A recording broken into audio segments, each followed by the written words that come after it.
So the idea of these sessions is so that we can run the best prayer spaces. And the next few that we're going to be doing, this is the start of a mini series.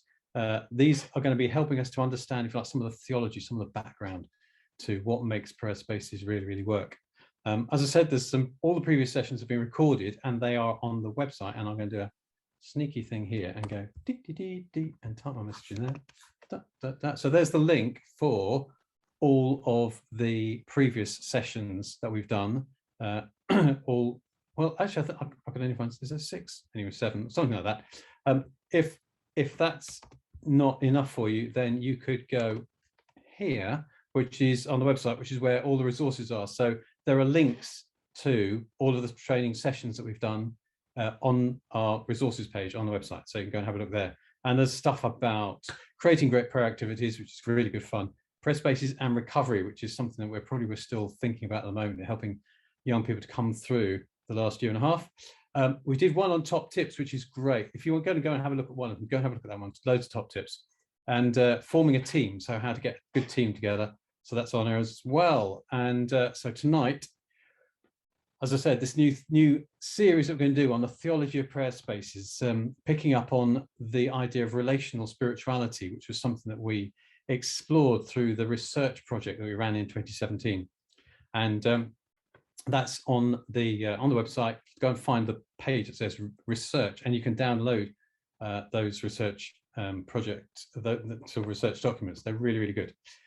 But to kick off, we're going to do take one of those aspects of relational spirituality and explore it tonight as as part of looking at the theology of prayer spaces. So we're going to pray briefly just to kick off. So I want to pause for a moment and just ask you to think about, where have you sensed God today in your day? Where did you sense God at work? It might be that you look back and you go, oh yes.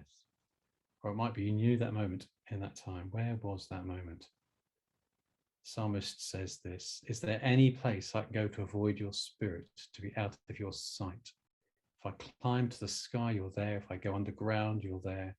If I flew on morning's wings to the far western horizon, you'd find me in a minute. You'd already be there waiting. Just that sense that God surrounds us, walks with us, goes ahead of us, follows behind us, is over us and under us. So we pray, thank you, God, that wherever we are, even now scattered through Zoom land, you are there right with us. Help us to glimpse you more now as we learn together, and tomorrow as we work among children and young people. Amen. So, are we ready? Phil is going to take us through the theology of God and me, how we see God and me expressed through prayer spaces. But before then, who's in the house? Emma is in the house somewhere, and Hannah is in the house.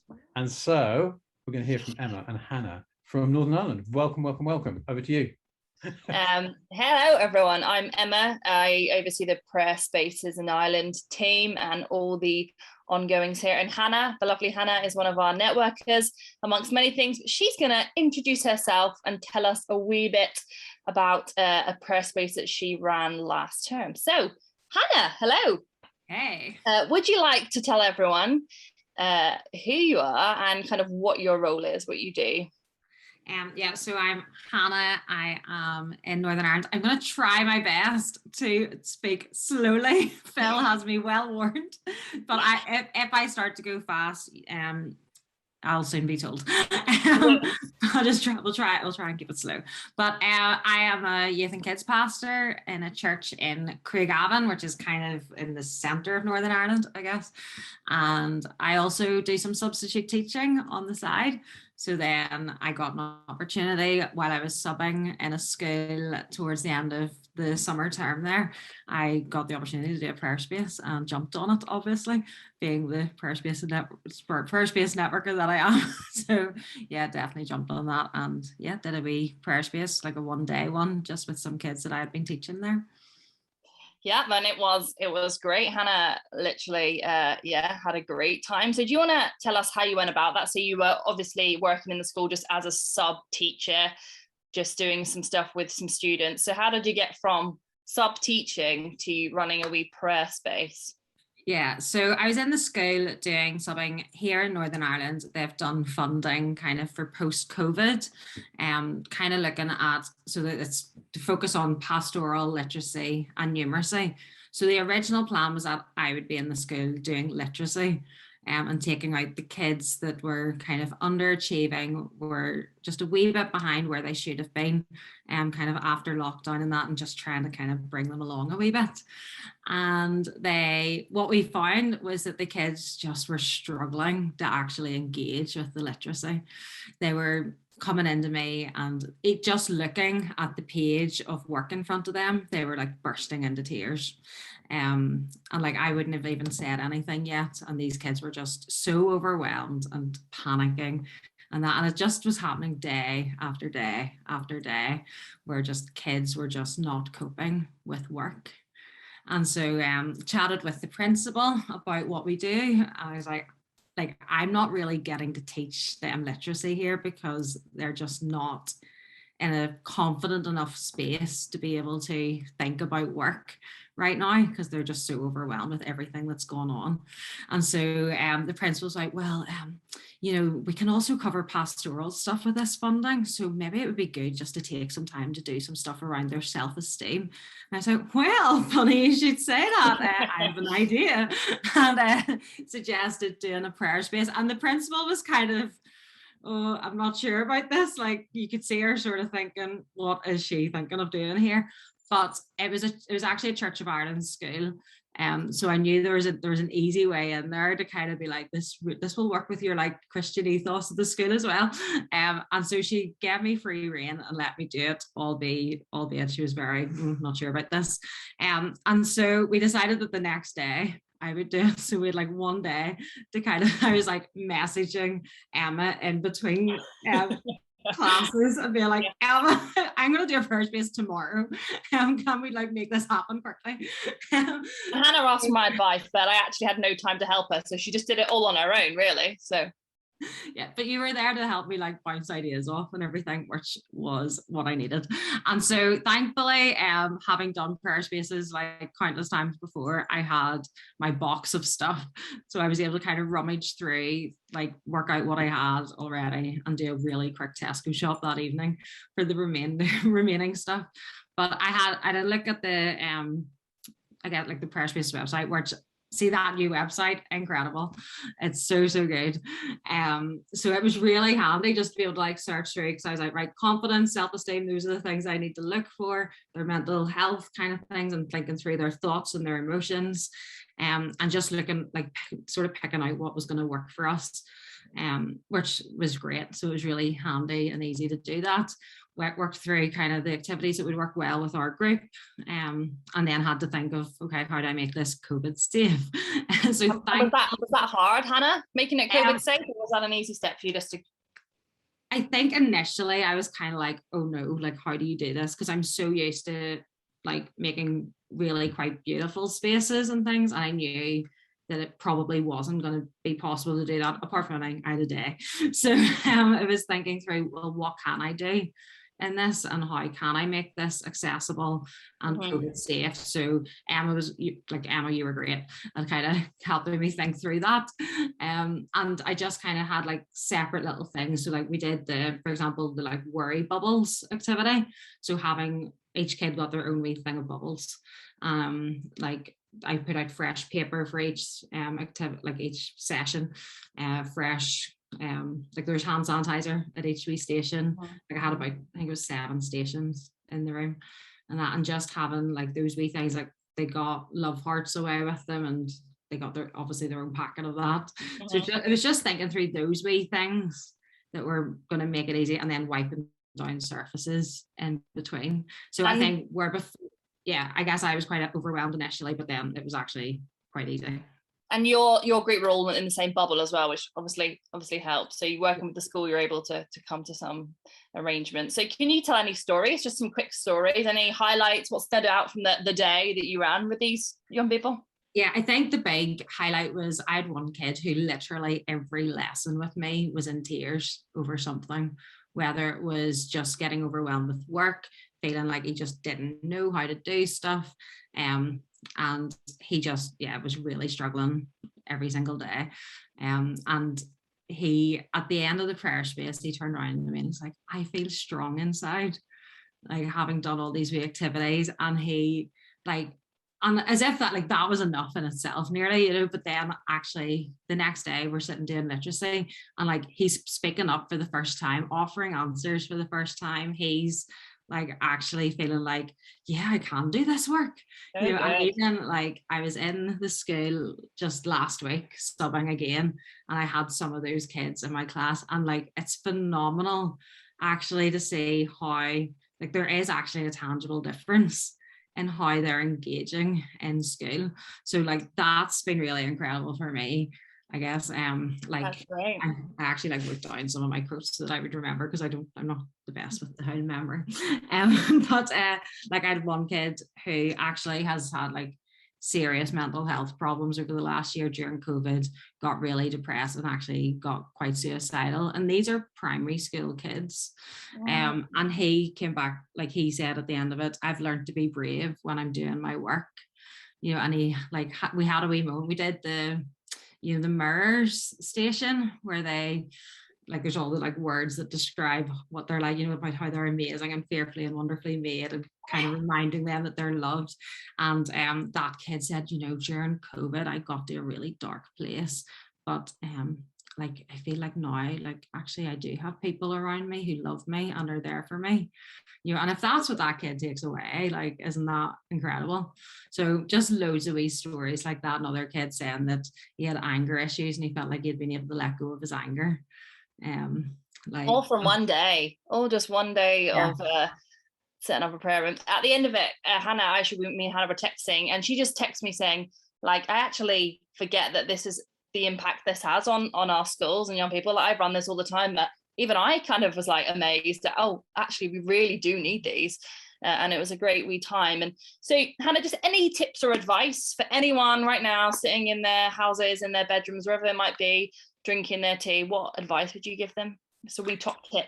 Yeah, I think for me, it's really easy to think of what we can't do in schools right now and almost feel frustrated by that. I know I've felt that, particularly as a youth worker and everything, and the frustration around getting into schools, but just try to find ways of doing something, however small that is, because I think schools actually need these kind of spaces. They need, kids need this right now. They need places where they can process everything that's gone on over the last year.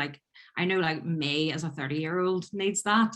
So how much more do these kids where their whole world was turned upside down need those spaces? So just providing something by way of a space. It doesn't need to be the big, massive, grand thing that it maybe was before, that actually sometimes the real simple things are still really profound for kids, and God still meets with them in those places. So yeah, I think just find a way of doing something, whatever that looks like. I love that. Thank you so much, Hannah. That's really helpful. And yes, great. I don't know what else to say to conclude that. It was a great spare space and great to hear your story. Thank you. Thanks. Quickly, before Hannah disappears, I just spotted a question from Janet. Did Hannah manage to show any of the school staff?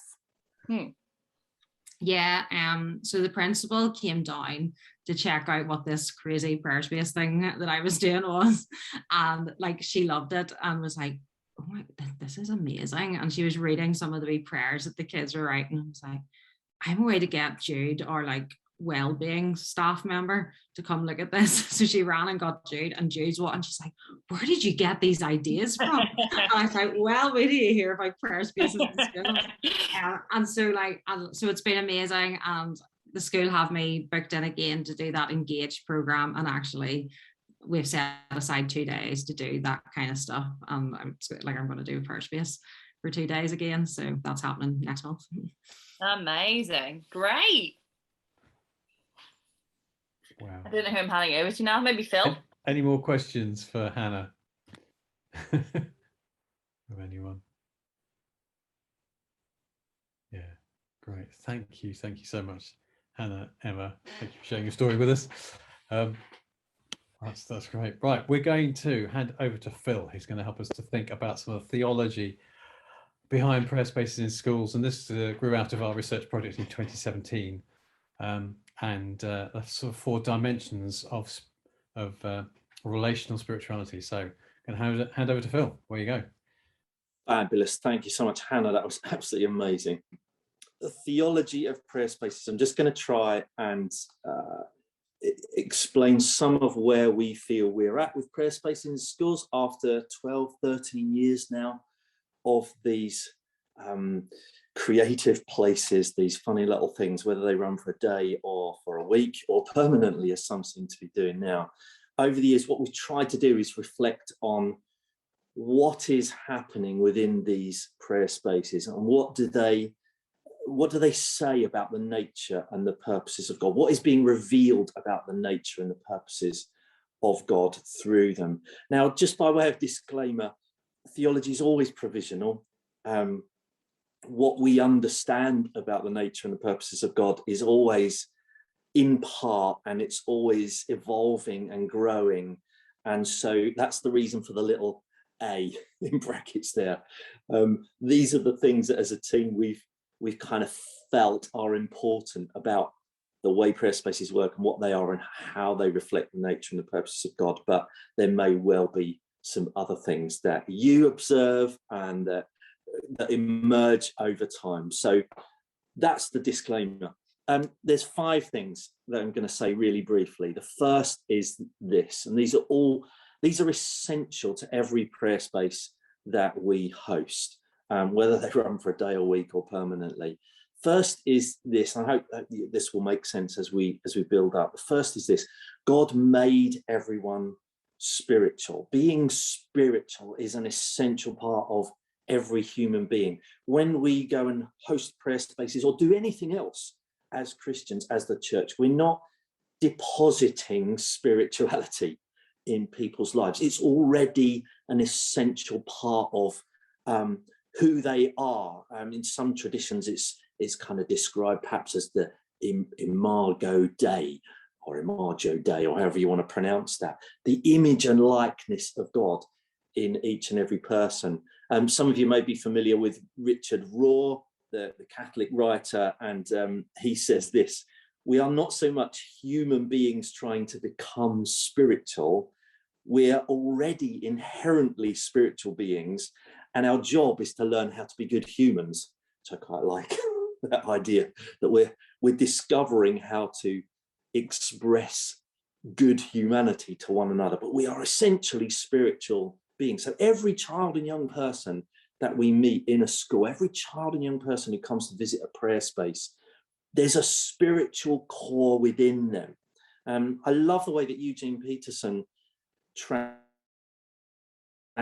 or paraphrase Matthew 5, that passage where Jesus says, you're the light and you're like salt and light. Eugene Peterson's translation is this: let me tell you why you're here. You're here to be the light, bringing out the God colours in the world. And I think that's how we see prayer spaces when we set up these creative activities in a classroom or in a corridor or in a cupboard or wherever it might be within a school building. The purpose is to bring out the God colours that are already going on. They'll bring out that spiritual life, awaken it somehow. Because I think for many children, young people, and perhaps for staff and for parents too, it's something that's lying dormant perhaps in their lives. So first point, God made everyone spiritual. Second thing is this: God has a mission. Now, I don't know if you are involved in any kind of leadership of your church or the organization that you work with, and maybe you've spent hours and hours on an away day at some point trying to figure out what the mission statement of the church or the organization is.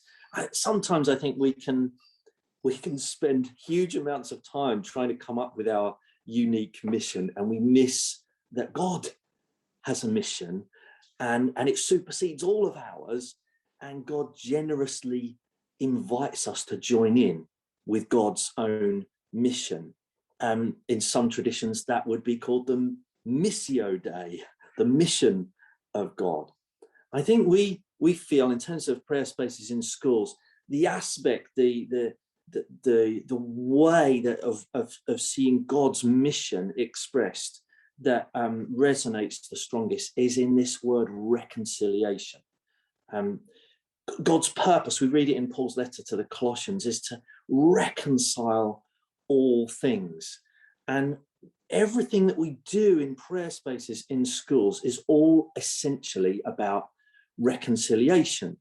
Some of you may have read some of Henry Nouwen's material, and if you've ever heard me talk about prayer spaces before, you will definitely have heard this quote, because I love it. Henry Nouwen says this: "I'm afraid that in a few decades, the church will be accused of having failed at its most basic task, offering people creative ways to communicate with the source of life, to commune with the source of life." Henry Nouwen's point is, our most basic task, the mission of God that we're invited to participate in, is to make it really easy for people to connect with God, to commune, to rediscover that for which they were created, that for which they were born. Now, as Tim has already alluded to, we did this research project in 2017, and what emerged very strongly were 4 areas of reconciliation,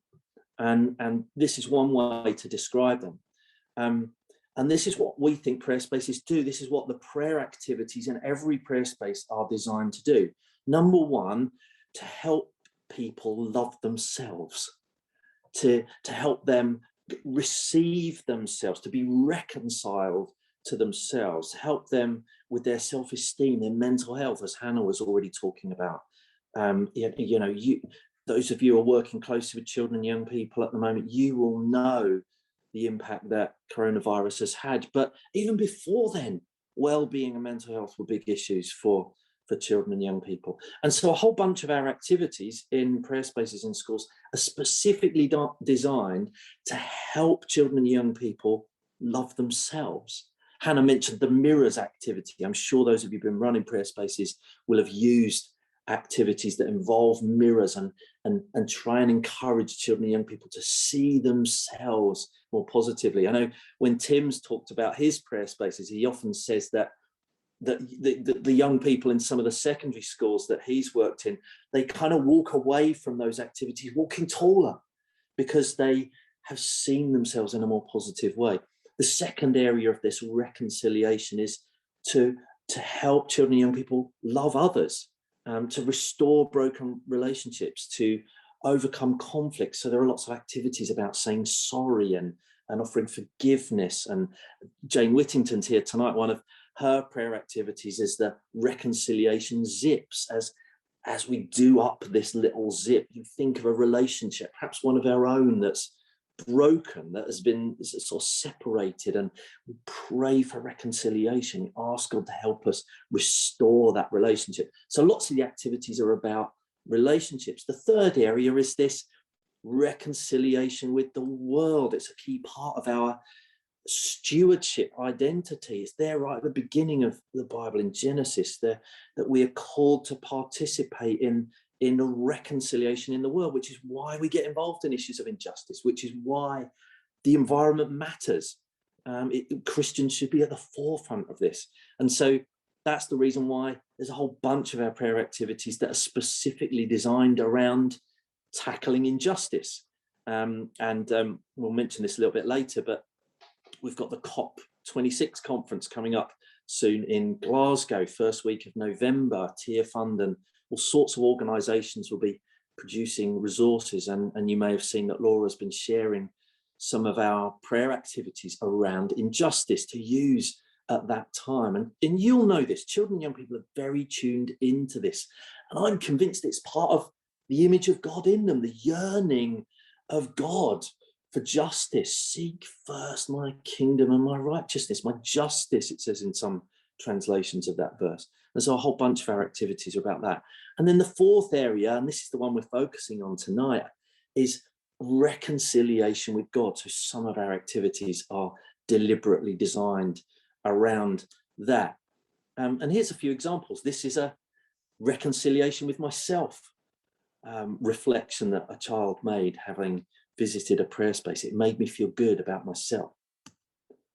Here's one I love that was in a school in, I think it was Stockton.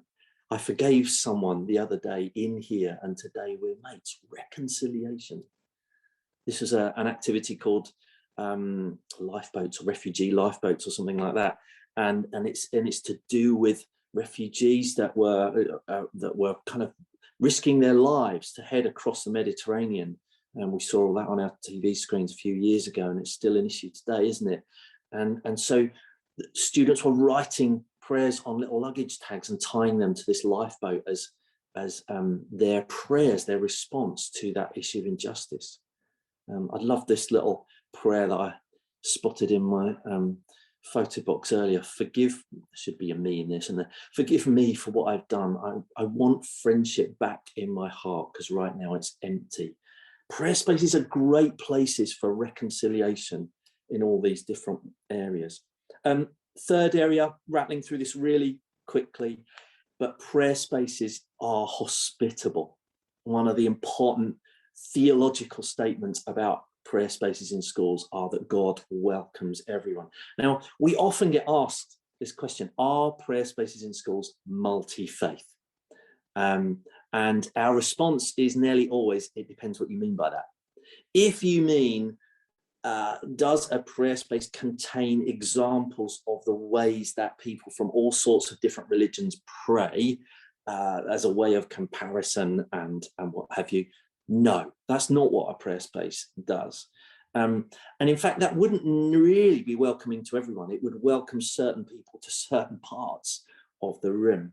But if you mean, does everything in this room apply to, is it relevant for, is it welcoming to those of faith and no faith? Absolutely. And we need to make sure that everything about the way that we talk, the way that we host prayer spaces, the activities that we set up, the instructions on those activities are welcoming to everyone. Why? Because that's exactly how Jesus behaved.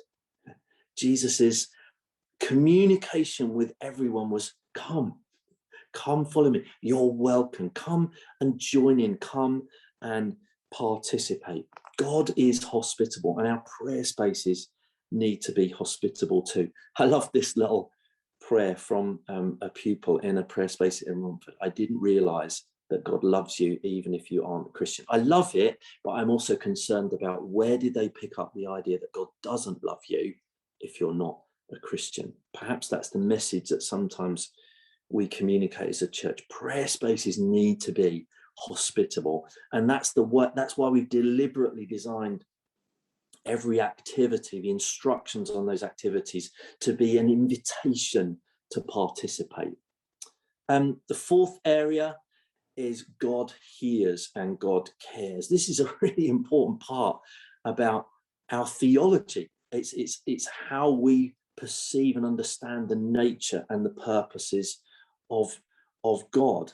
Here are a few examples. God hears our painful prayers. It's got to be okay to not be okay in a prayer space. That's why I've loved listening to Hannah's stories tonight, the examples that she gave from her prayer space. Those children intuitively, quickly understood that it was okay to not be okay in that prayer space. And so we're able to be honest and for God to meet them in that prayer space. I think I took this photo in the very first prayer space I was involved with in 2008. And for me, it kind of sums up what I've experienced, and I'm sure you have too, of many, many children and young people. There's a presented self that perhaps looks okay, but there's all sorts of struggles going on the inside. And And as Hannah described so beautifully tonight, that's one of the reasons why we are convinced that prayer spaces, perhaps more now than ever before, are essential. And the final thing, and forgive me for rattling through an hour's workshop really quickly tonight, but God speaks and God acts. God does things sometimes unexpected things. And it's important within a prayer space that we are accommodating for that there's space for that. Let me give you a few examples of pupils that have written their reflections perhaps on bits of lining paper or post-it notes at the end of a prayer space. Here's a young person who's described something that they felt they might not be able to describe it any more eloquently than that, but I feel now closer to God. Something has happened for me.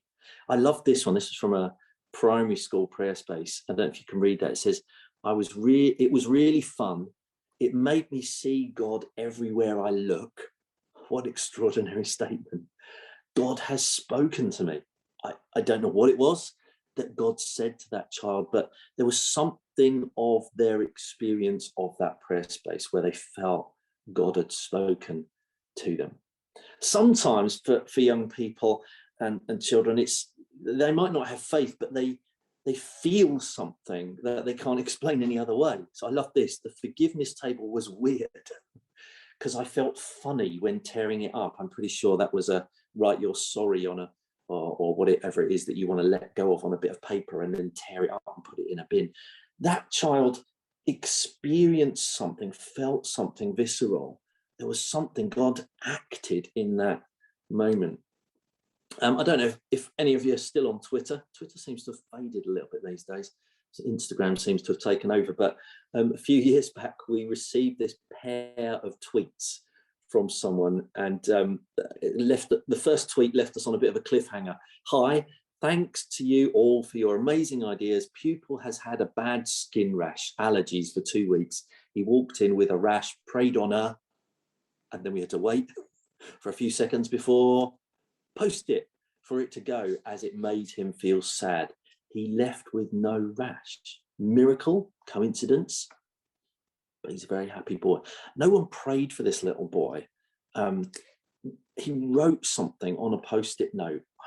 I don't even know what he wrote. He wrote about his rash that he didn't like. And by the end of that lesson, it had gone. Something happened. God acts. This is reflections from an RE teacher who had been a churchgoer, but had kind of lapsed in his life. And the prayer space in his school was taking place in his room, which he wasn't too impressed about at the start of the week. But by the end of the week, he said it had just really transformed himself. And he says there, I found myself being drawn closer to God. In fact, he actually joined an Alpha course after the prayer space as a part of his moving on and stepping on from that prayer space. And I love this one, Jane. I don't know if this was one that you sent us, but back in the early days of prayer space in schools, this little quote came in. I loved it. He knocked, and today at last I said, come in. Whistle stop tour. I hope that was okay. To 5 things, 5 statements, if you like, that we feel are kind of essential. And every prayer space, it needs to taste and feel like this. God made everyone spiritual. There's got to be an honouring of the spiritual lives of children and young people, and a looking to see what God is already doing. The activities that we set up need to honour the spiritual lives of children and young people.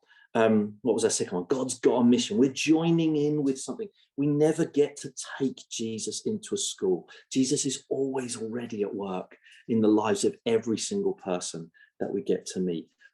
God is hospitable. There's this welcoming nature. And that, when we're on the hunt for people to be on our prayer space teams, that's the first thing that I would always look for.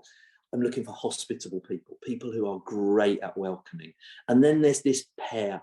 God hears, God responds, God pays attention. God is not offended by our anger. God hears. And so our activities need to give voice for the stuff that's going on in children's and young people's lives. But then this last one, it also needs to give space for the possibility, the likelihood perhaps, that God's going to respond. So I hope that's been helpful. I'm going to hand over to Liz, I think, who's going to explain what we're going to do now. Hi everyone, I'm Liz on the Prayer Spaces team. Well, lots of food for thought there, wasn't there? Some of that might be stuff you've heard before. For others of you, it might be fairly new, listening to some of the theology behind prayer spaces in schools. So in a minute, we're going to break out into groups of about 3 or 4. And we love this part of our sessions because it means that you guys get to chat, meet each other, make friends, and to chew over some things. So what we'd really like you to chew over in your little groups is a couple of questions. One would be, what really caught your attention from what Phil was sharing about the theology behind prayer spaces? What moment kind of made you go, oh, or ah, or, you know, similar things that you could say. So what caught your attention? And then secondly, what questions does all of this raise for us as prayer space practitioners? What questions come to mind? What could we explore further? So those are the couple of things that we'd like you to have a little chat about in your breakouts. And if you run out of things to chat about on that note, then we'd love it if you just tell each other what prayer spaces you have coming up, or perhaps what you're hoping will come up. So it's what caught your attention and what questions does it raise. So we're going to break out now for about 10 minutes, and then we'll come back and share a few ideas. Great, hope you had a good chat. Hope you maybe met some friends. That'd be great.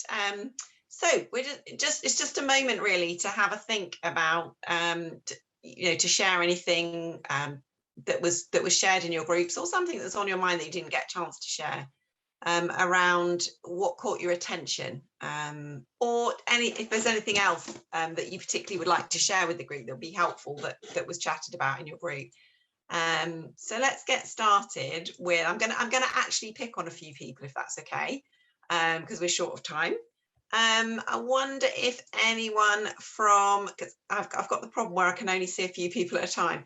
I wonder if anybody from, is Emma Thompson still with us from your breakout? Is Emma here? She's disappeared. Okay, let's go back. Oh, there she is. Yay! Woo!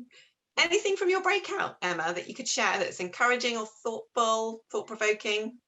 Well, 2 people from Swindon who didn't know each other. So I always think that's encouraging, that in these wee groups, people can connect and then maybe take things further. So yes, that was kind of, I was like, I love that about these rooms. But also one of the guys in our group was talking about how this kind of theology is just how he sees life as well, and how that is why it sits so well with him, and how he can then maybe take that into the kind of the normal parts of life, and how you continue kind of some of the prayer space dialogue in that way. And just got people thinking about how that multi-faith stuff, because of prayer space's approach, that actually is quite helpful for multi-faith, and how to then start that dialogue and that conversation. So lots of chat just around, almost like a refreshing of, actually, yes, those are my viewpoints, and that is how I live my life, and that's actually really, really helpful to know how to then navigate that, to ask more questions, and what we can do to have more prayer spaces in our local schools. So people found it very helpful. Fantastic, thank you. Okay, let's go to, hopefully I'm not picking someone from Emma's group. How about, is Jane Whittington still with us? Where's Jane? Jane, anything from your group that you could share? Actually, quite similar. We were talking a lot about the inclusivity of prayer spaces and that hospitality, and we talked about how in many ways Christianity is unusual in being a faith that is so welcoming, and we were sharing a little bit about our experiences of running prayer spaces where we had children from a variety of faiths. So yeah, quite a bit about that. But we also were very struck with the idea that God had made everyone spiritual, and just reminding ourselves that we were, what was it, that quote, Phil, drawing out the colours We weren't necessarily just taking it in and plonking it on. Fantastic. A few of the thoughts. Thank you, Jane. That's great. Is there anyone else who would like to, has got something burning they'd like to share that you were thinking about and chatting about in your groups? Just wave a hand if that's you. Try and keep a track. Otherwise, I'll just keep picking on people. Okay, let's go to Julie. Julie Swan. Come on, Julie. This feeling, Liz. Yeah, I think what the thing that fascinated me, and I know this, but I never put a name to it, was the reconciliation aspect. I know it's reconciliation, but actually naming it that, and I don't know why it hadn't resonated before. So that was my personal thing. But I think what was encouraging in our group was the number of people that we got. Some people that were full-time workers, but we got some that were parents and teachers that have been inspired by prayer spaces and thinking, what can we do with this? And, you know, and actually they've seen aspects of the spirituality in children and young people and want to develop that further. I thought that was really exciting. So we had a bit of a conversation about, you know, what you do around that. Yeah, I think that was sort of where we went with it, really, mostly. And the fact that we were inspired by, you know, the child that had the rash and prayed, and that God is at work through the prayer spaces. And one lady said, you know, she's seen such transformation in children in the prayer space. So the fact that God is there and God is at work was what I think we focused on and we were inspired by.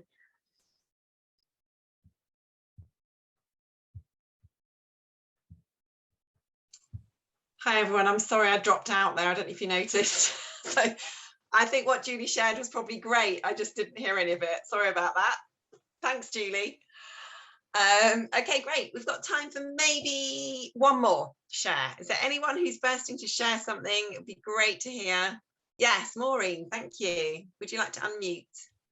Yeah, I'm quite late to prayer spaces, and I live in Epworth, which is Wesley country, and we decided at church that we wanted to do something to help the young people's mental health in the area. So we've been praying and about a prayer space, and totally out of the blue, I got a phone call from a head teacher saying that the children in her school had been asking for a prayer space.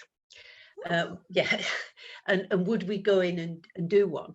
And so we got chatting. This is how wonderful God is. He's been there before, and I was chatting to her about prayer spaces and the Moravians, etc. And she said, "Oh, my grandfather was a Moravian, so it got even from the Moravian church. So it's so Father has gone before us in this. So we're just looking forward to lots more." Yeah. Amazing. So I thought that would encourage everybody. Yeah, that is really encouraging and amazing. Thank you so much for sharing. Great. I think that unless there are anyone else waving at me to share something. No, I think that was like, oh, we'll have just one more. Kim, I saw your hand go up. What would you like to share?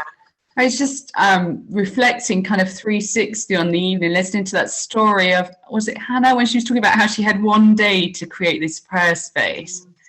And actually, you know, that, and then listening to these stories of this boy on Twitter, and actually we are just creating this space. And then God comes in and does his things, and it doesn't have to be all perfect, and it doesn't have to take forever. It's just that thing about creating the space, creating the welcome, and allowing God to come in. That's what I just called. Thank you so much. That really resonates with what we were talking about in our group as well. It's just as simple as that, creating a safe and hospitable place and then letting God do God's thing. Fantastic. Thank you so much for all that sharing. I'm going to hand back to Tim now, who's going to wrap us up. Not literally. Am I? It's Phil. No, I think it's me, actually. It's Phil. Okay, I'm going to hand over to Phil, who's going to wrap us up and finally wrap us up. Waiting to see how Tim was going to wrap us up. Just felt all cozy there. Anyway, 4 quick things to say. One is tomorrow, you may have already picked this up, but tomorrow is the National Day of Prayer for Schools. that the PAYS movement and Youthscape have kind of collaborated on. All sorts of other organisations, including us, have joined in. I think Laura is going to post a little link in the chat to just some ideas for ways that we can pray for our schools. At the very least, I'm going to get out and just go and prayer walk. I'm going to go walk to the schools in my town here in Whitley Bay and pray. I might even write some prayers on some lolly sticks and shove them in the soil outside the schools, because I like doing things like that. But can I encourage you, do something tomorrow to join in and pray for your schools. There's lots of great resources, I think, around. And I think the article, Laura, correct me if I'm wrong, the article you've just put a link to has links to the PAYS site and whatever, all the official stuff. So that's tomorrow. Another thing that's going to happen tomorrow is Laura's going to post on the Prayer Space in Schools website Hannah's full story. So we got a little snippet in the interview tonight, and we're incredibly grateful to you, Hannah, for joining us and doing that. And you definitely talked at a hearable pace, so thank you for that. The full story is going up on the website tomorrow, so watch out for that. Also on the website, Laura's been posting links on social media. I mentioned this a little bit earlier. The 1st to the 5th of November is the week of the COP26 conference up in Glasgow about climate change. And we've been gathering together some activities that are already on our website, and Laura's been creating some new ones. For those of you who are running prayer spaces during that week, I think school's going to be into this kind of stuff. It'd be really great for us to offer, whether it's a whole prayer space or you want to offer these activities for those running lessons. Please have a look at those activities. Hopefully they will be useful to you. Final thing to say is, please let us know if you're running prayer spaces this term. As you've heard tonight, it's great to hear stories, and it's encouraging for all of us. And that's part of the reason we try to stay in touch with all those that are running prayer spaces. So please get in touch with Laura at prayerspacesintheschools.com if you are running prayer spaces, and we'd just love to stay in touch with you. I think that's it. Tim, do you want to just say some wise words to wrap us up? So thank you and all that kind of thing. I wasn't planning on it. But yeah, thank you, everyone. We've got another one of these coming up, haven't we? Have we? We have. We'll let you know about that. So please look out for that. I think we're going to carry on with a little bit of theology. We'll have more guests. We'll have you lot back again. That would be great. We'd love to see you all again. And that's pretty much about it. I'm just going to pray and then we can all go. So God, thank you so much for being with us. As we heard at the very, very, very beginning, where can we go to escape from your presence? We can't. And we love it. We love that wherever we go, you are there. You've gone before us. You go with us. So go with us now, God, as we go our separate ways from this little Zoom space, and bless those we encounter and we meet tomorrow as we engage with schools and children and young people and teachers. God, we want to be the best news possible in the schools where we work. Thank you. Amen. Right, and what's going to happen next is we're all going to wave, and at some point Laura is going to hit the kill button, which will end the meeting. So are you ready? Steady, wave, do the Zoom wave, and Laura will hit the kill button. Bye for now.